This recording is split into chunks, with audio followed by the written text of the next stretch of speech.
Bienvenue aux auditrices et aux auditeurs qui nous rejoignent. Vous êtes à l'écoute des chroniques de Jacques Sapir. Une nervosité certaine, et même une certaine nervosité, est en train de se répandre aujourd'hui sur les milieux financiers. Oh, certes, la volatilité des marchés est à son point bas historique depuis maintenant plusieurs mois, voire plusieurs années.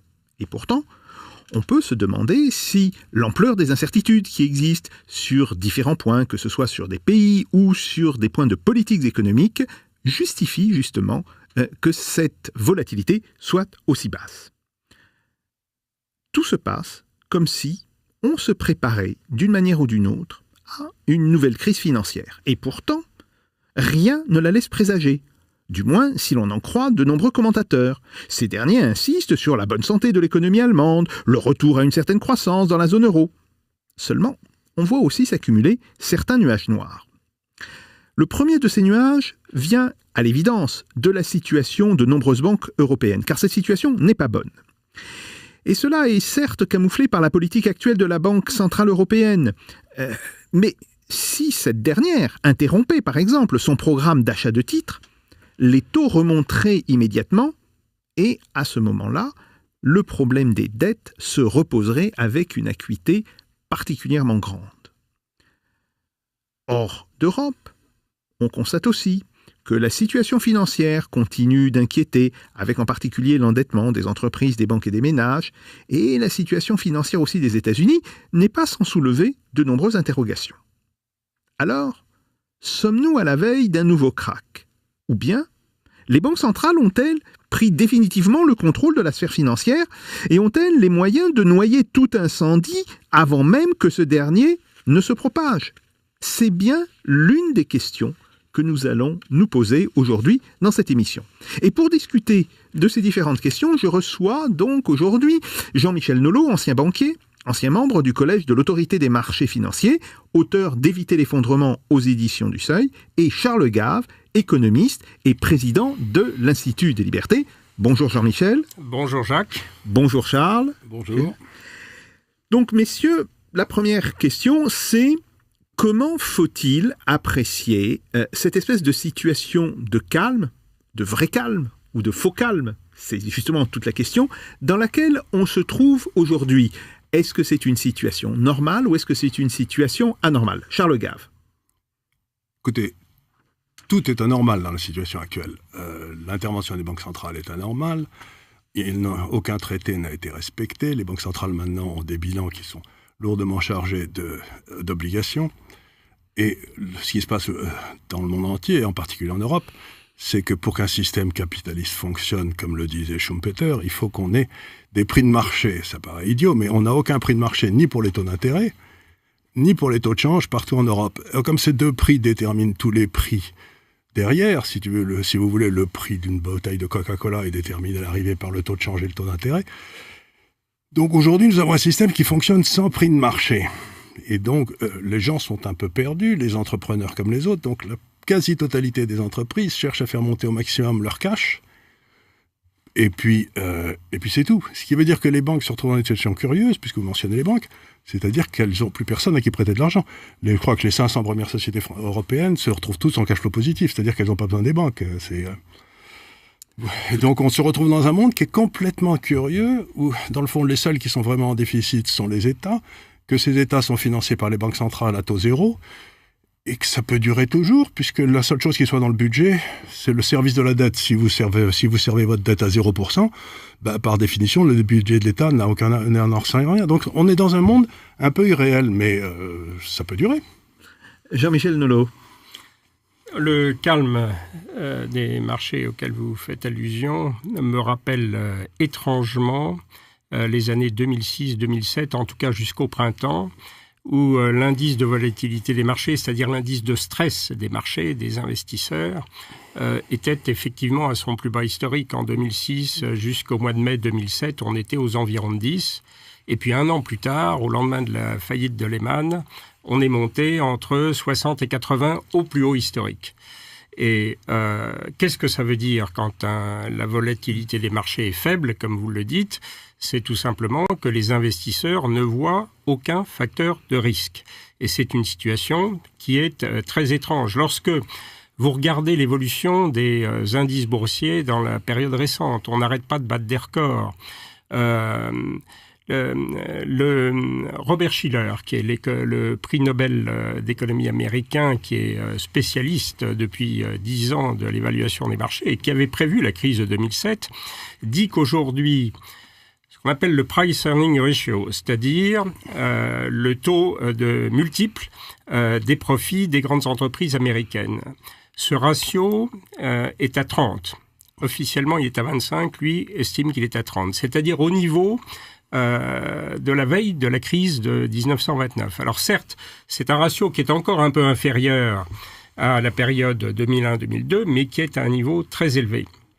Quand vous regardez les ratios, les multiples de certaines très grandes entreprises américaines, je dirais pas de nom, mais on est à des multiples de 100, 150, jusqu'à 250. C'est Amazon. C'est-à-dire qu'on...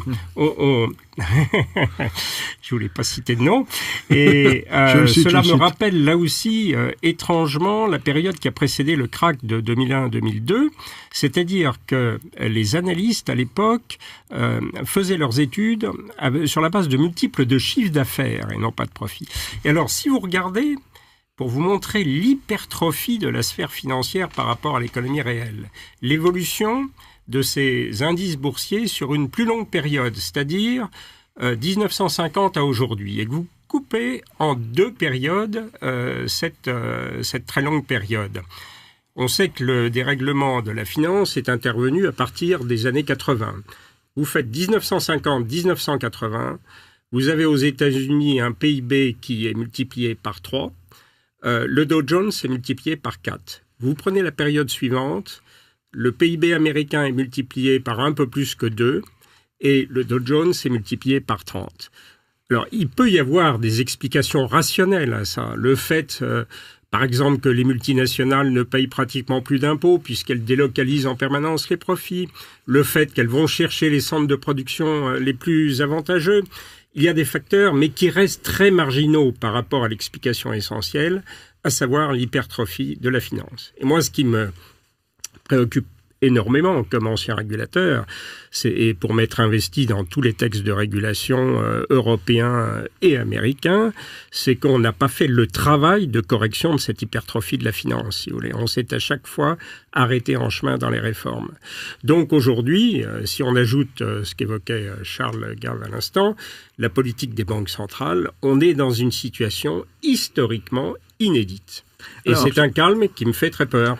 Alors, avant de revenir justement sur la question de la réglementation, qui est effectivement un vrai sujet, et de ce point de vue-là, il faut l'aborder peut-être de manière un petit peu plus profonde.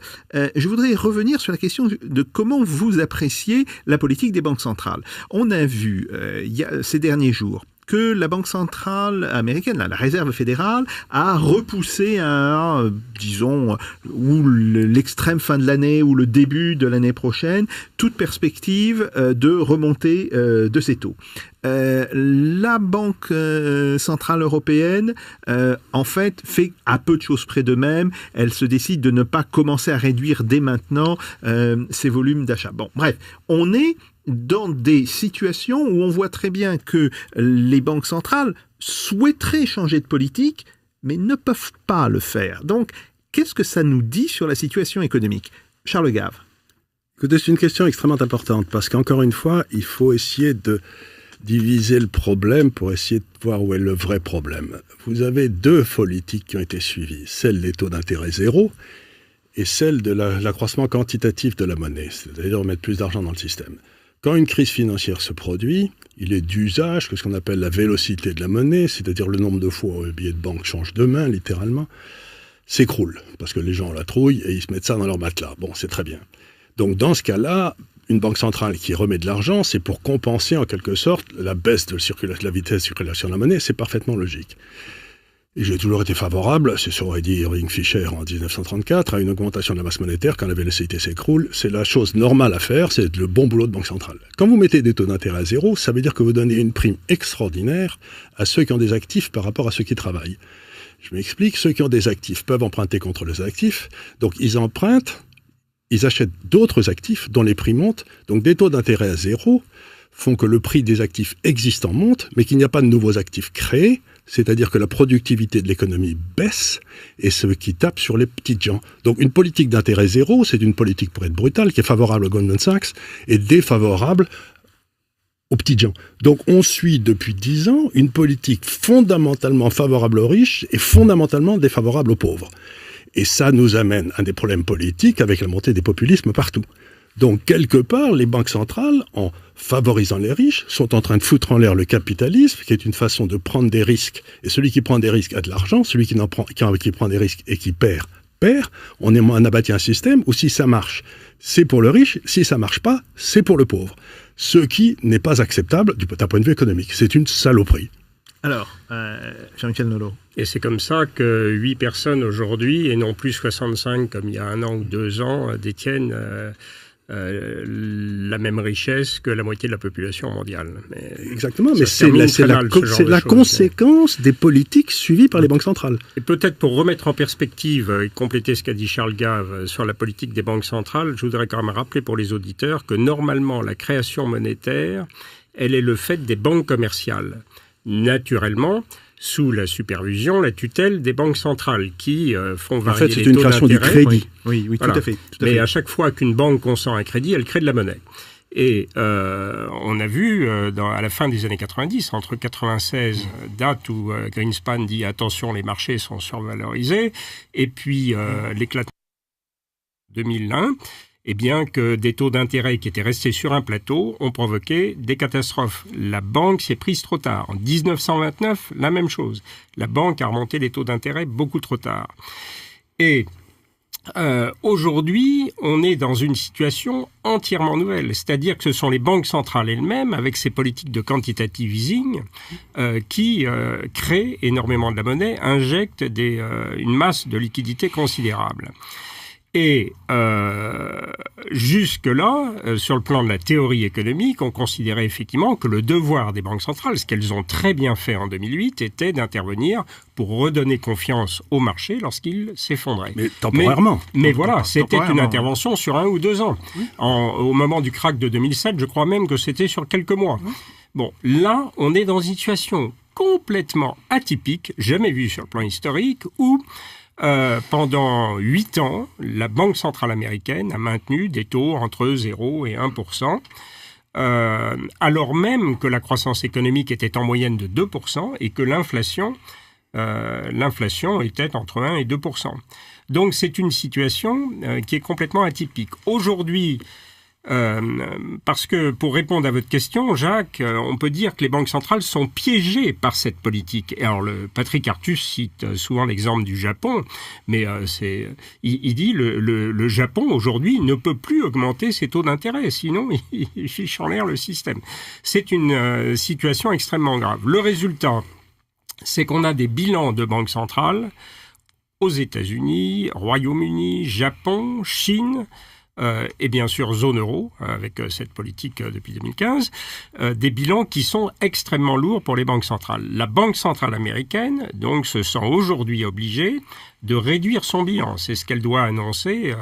Elle a commencé à le faire dans les semaines qui viennent. Néanmoins, le bilan de la Fed aujourd'hui, c'est, je crois, 22% à peu près du PIB américain. En zone euro, et on ne le dit pas, mais le bilan de la BCE est 2 fois plus lourd. C'est-à-dire que en valeur absolue, qu'on prenne le bilan aux États-Unis, en zone euro ou au Japon, on est à 4 500 milliards de dollars à peu près. Mais rapporté au PIB de ces zones, eh bien, on est à 90% au Japon, mais en zone euro, on est à la fin de l'année au-delà de 40%, probablement 45%. Donc, ça pose un problème, parce qu'au bout d'un moment, qu'est-ce qu'on fait ? Regardez ce qui se passe actuellement depuis plusieurs mois en Allemagne, où on voit la Bouba qui achète des titres à à taux négatif, moins 0,50, moins 0,80, sur des échéances relativement courtes, alors même que l'inflation en Allemagne aujourd'hui est tout près de 2%. C'est une absurdité. Et d'ailleurs, ça confirme, Jacques, ce que vous avez écrit autrefois, à partir dans les années 2000, à savoir c'est une mission impossible pour une banque centrale de piloter l'inflation, la politique monétaire, quand on a des États souverains, parce que les taux d'inflation ne varient pas dans la même direction. Si je peux rajouter quelque chose qui me semble essentiel. Vous prenez l'Europe. La raison pour laquelle les taux sont négatifs, c'est qu'il faut que les taux soient très bas pour l'Italie. Oui. Parce que si les taux d'intérêt en Italie étaient supérieurs au taux de croissance, à ce moment-là, l'Italie est dans une trappe à dette et elle saute, c'est inévitable. Et comme le taux de croissance italien est lui-même très faible, implique que les taux d'intérêt doivent être très faibles. Très faibles. Mais si on vous sert du 1,5 ou du 2% pour la dette italienne, compte tenu des risques, il est évident que les taux allemands doivent être à 300 points de base en dessous, donc ils sont négatifs.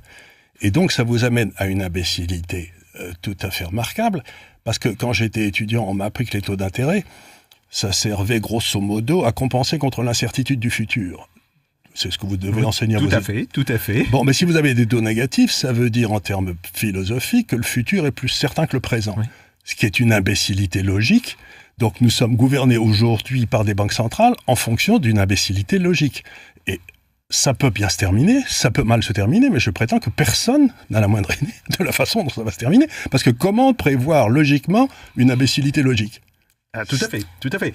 C'est un très joli paradoxe que vous exprimez et qui correspond tout à fait à une réalité. Alors, je voudrais maintenant revenir sur la question de la réglementation, parce qu'on avait énormément parlé de cette réglementation au moment de la crise de 2007-2008. On avait pris des engagements, les différents États, même le G20 avait pris des engagements. On a compris. Et voilà. Et qu'est-ce qu'il en est resté ? Moi, je vais vous dire, comme régulateur des marchés financiers à l'AMF, j'avais pratiquement appris par cœur les pages du communiqué du G20 de Londres en avril 2009, parce que c'était un travail remarquable qui montait une vraie volonté politique. Et puis, qu'est-ce qui s'est passé ? C'est que très vite, quand les marchés sont repartis à la hausse au cours de l'année 2009, les dirigeants politiques se sont désintéressés de l'affaire. Et non seulement ça, mais en plus, ils ont confié la mission de la régulation à des gens qui, quelquefois, comme Obama, l'entourage d'Obama, c'était des conseillers qui s'étaient battus contre la régulation à la fin des années 90. Le G20 lui-même, qui nomme-t-il à la tête du Conseil de stabilité financière, qui est le bras droit du G20 en matière de régulation? Il nomme successivement deux anciens de Goldman Sachs, Mario Draghi, puis ensuite McCartney. C'est confier les clés de la cave à votre sommelier alcoolique. Oui, tout à fait. Et puis on a vu en France, je m'étendrai pas là-dessus, qu'il y avait un double discours sur l'encadrement de la finance. Donc, je crois que sur chacun des grands chantiers, on s'est arrêté en chemin. Je peux avoir 2-3 minutes pour dire quelques exemples, peut-être, ou pas trop ? Une minute. Alors, je vais vous citer juste un ou deux exemples. Les produits dérivés. On a fait des progrès en sens qu'on les fait passer par ce qu'on appelle des chambres de compensation, mais donc des organismes sur lesquels vous êtes en risque au lieu d'être en risque sur une contrepartie, vous avez une meilleure transparence. Néanmoins, la moitié de ces produits dérivés vont passer par des chambres de compensation. Si on avait voulu réduire l'hypertrophie de la finance, commencer à réduire sans crise financière les volumes de ces produits dérivés, on aurait dit tous ces produits doivent passer par des chambres de compensation. Savez-vous qu'aujourd'hui, toutes les semaines, s'échange sur les marchés de produits dérivés l'équivalent du PIB annuel mondial. Toutes les semaines. Donc, c'est ça l'hypertrophie de la finance. Le trading à haute fréquence, dont on parle beaucoup, devrait être interdit, qui était très marginal jusqu'en 2007-2008. Aujourd'hui, c'est plus de la moitié, même 60% des transactions sur les marchés d'actions. On ne sait pas ce que feront ces robots en période de crise. On sait qu'ils sont généralement procycliques. Oui. On enlève la prise, ils s'arrêtent. Oui, mais ce sera trop tard. Bien sûr. Ce sera trop tard. Les hedge funds, on a fait un progrès, on les a enregistrés, c'est-à-dire qu'ils ont des comptes à rendre aux régulateurs. Mais on n'a pas fait l'essentiel, qui était de plafonner l'effet de levier, la capacité spéculative de ces hedge funds.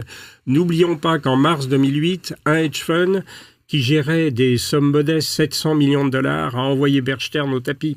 Donc voilà, la finance de l'ombre, dont les banquiers centraux commencent, semble-t-il, à se préoccuper, c'est aujourd'hui, d'après le FMI, 40% de la finance mondiale. Donc tout ça n'a pas été fait. On voit apparaître des produits nouveaux qui n'existent, ce qu'on appelle les fonds indiciels. Je termine par là, pour pas être trop long, mais les fonds indiciels. Ça, c'est une saloperie. Les ETF. 700 milliards de dollars, en 2007. Aujourd'hui, plus de 3 000 milliards de dollars. Ces fonds, c'est formidable parce que vous cliquez, vous sortez, vous cliquez, vous entrez à tout moment de la journée. À la différence d'un fonds normal, traditionnel, où ça se passe une fois par jour. Le problème, c'est que ces fonds prêtent aux États-Unis, moins en Europe, mais ils prêtent tous leurs titres. Donc vous imaginez ce qui peut se passer en cas de crise de liquidité. Qu'est-ce qu'on fait ? Les titres sont partis dans le marché. En plus, les prêts de titres, c'est une chose extraordinaire. Alors, je termine par là. Mais les prêts de titres, le FMI écrit qu'aujourd'hui, un même titre peut être réclamé par 2 acteurs et demi. Qu'est-ce qui se passe en cas de crise, là aussi ? Bon, ce sont des montants gigantesques qui sont apparus depuis la dernière crise et avec des règles qui sont extrêmement ténues. Alors, Charles Gave, j'ai beaucoup aimé votre métaphore, et c'est tout à fait ça, c'est donner les clés de la cave à son sommelier alcoolique, ou même tout simplement y envoyer son cousin alcoolique. Bon. Ça pose quand même un problème, parce qu'on voit bien qu'il y a aujourd'hui un défaut de réglementation, et pourtant, on a l'habitude de dire que le capitalisme serait plus ou moins contraire à cette notion de réglementation. Est-ce qu'il n'y a pas un lien quand même assez précis entre développement du capitalisme et réglementation ? Alors, je voudrais faire une différence essentielle dans le capitalisme, sur lequel j'ai beaucoup écrit. J'ai essayé de comprendre la notion de monnaie, qui est une des notions les plus difficiles à comprendre. Par exemple, pourquoi la monnaie a-t-elle de la valeur alors qu'elle ne coûte rien à produire ? C'est une question à laquelle personne ne répond jamais. Et je vais vous répondre de la façon suivante. Le rôle du capitalisme, c'est de produire des biens et des services en servant de la monnaie. Donc il faut déréglementer les lignes aériennes, les chemins de fer, tout le monde est d'accord là-dessus. Mais la monnaie, c'est un bien commun qui ne peut pas être déréglementé. Toute déréglementation de la monnaie se fait au profit de ceux qui, comme le disait Cantillon, sont près de la banque centrale. Donc si vous voulez, une déréglementation de la monnaie favorise celui qui est le plus près de la banque centrale, en l'occurrence c'est Goldman. C'est des effets de rente. C'est des effets de rente et défavorise ceux qui sont loin de la monnaie, c'est encore une fois le petit peuple. Donc on a appliqué à la monnaie, en disant il faut déréglementer la monnaie, le mouvement dans le fond reaganien qui a commencé, ou thatcherien qui a commencé dans les années 80, qu'il fallait déréglementer l'économie réelle. Ce qui était nécessaire, déréglementer la monnaie, et je suis libéral, c'est une saloperie. Donc, alors c'est un point important, c'est que c'est un droit régalien, la monnaie. Voilà. Vous n'allez pas déréglementer la police. Tout à fait. Et ça, c'est un point important. D'ailleurs, honnêtement, je retrouve dans vos propos des choses que disait Hayek dans les années 40, dans les années 50. Il disait il faut beaucoup de libéralisme dans une partie de l'économie et de la société, et pas du tout dans une autre. La monnaie, c'est un bien commun. Importante. C'est un bien commun, ça n'est pas quelque chose dans lequel vous avez des gains de productivité faisables. Puisqu'elle n'est pas produite. Alors, justement, par rapport à ça, quelle est votre position par rapport aux accords de Bâle ?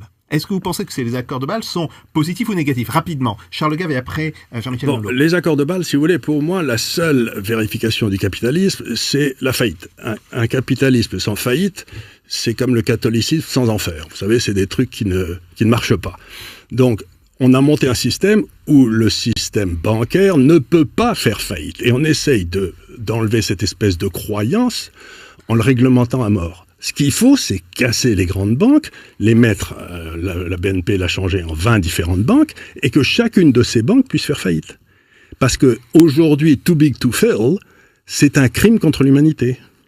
Alors, Jean-Michel Nolot, 2 questions rapides. 1. Votre avis par rapport aux réglementations de Bâle, Bâle 1, Bâle 2, Bâle 3. Et surtout, inutile ou contre-productif, c'est ma réponse. Tout à fait. Et deuxièmement, est-ce qu'il est possible aujourd'hui de casser les grandes banques ? Alors, enfin un point de désaccord avec Charles Gave. Moi, je suis personnellement très favorable à la réglementation prudentielle parce que je pense que c'est le bon sens de dire mais que je suis d'accord. Les superviseurs doivent veiller à ce que les fonds propres d'une banque qui consent encore et qui crée de la monnaie, comme je le disais tout à l'heure, bien que ces fonds propres soient suffisants. Je pense que le 26 juin 2004, très exactement, lorsque Jean-Claude Trichet a présidé une réunion du comité de Bâle avec les gouverneurs des banques centrales pour introduire ce qu'on appelle la pondération des risques. C'est-à-dire que lorsque vous faites crédit à une multinationale, vous déclarez 6-7 fois moins au régulateur que lorsque vous faites crédit à une entreprise, une grande entreprise, mais moins bien notée. Que les hedge funds ne consomment pratiquement pas de fonds propres dans le bilan d'une banque, c'est quelque chose qui est très dangereux. Aujourd'hui, le comité de Bâle essaye de revenir là-dessus et, au stupeur, les gouverneurs de banques centrales, les gouvernements font barrage à cette réforme depuis un an et demi. Et c'est quelque chose qui me choque beaucoup parce que là, j'approuve beaucoup tout à fait la réforme du comité de Bâle. Alors, rapidement, est-ce que vous pensez qu'il est possible aujourd'hui de faire comme Charles Gave l'indiquait, de casser les grandes banques? Alors, là aussi, point de désaccord. Moi, je pense que pour accompagner les multinationales, malheureusement, on peut dire, il faut que les banques aient une certaine taille. Sinon, mais toutes les multinationales sont en cash flow positif. Elles n'ont plus besoin des banques. Oui, mais si, quand elles font des opérations d'acquisition, il faut bien pouvoir suivre. Voilà, c'est mon expérience de banquier, mais qui est probablement différente, qui parle. Mais ce que je pense, c'est que les hors-bilans des grandes banques systémiques sont beaucoup trop lourds, et notamment à cause des produits dérivés. 10 grandes banques font 90% du marché des produits dérivés, et ça, on n'a pas du tout résolu ce problème. Il y avait une excellente réforme proposée par Michel Barnier, qui a été mise de côté par le grand libéral qui est monsieur Jean-Claude Juncker. Et c'est très regrettable. Alors, je pense que nous allons en rester là. Charles Gave, Jean-Michel Nolot, merci beaucoup d'avoir participé à cette émission et de nous avoir éclairé avec vos avis, parfois convergents, parfois aussi, on l'a vu sur la fin, un petit peu divergents. Chères auditrices et chers auditeurs, vous étiez à l'écoute des chroniques de Jacques Sapir et je rends maintenant l'antenne à Radio Spoutnik.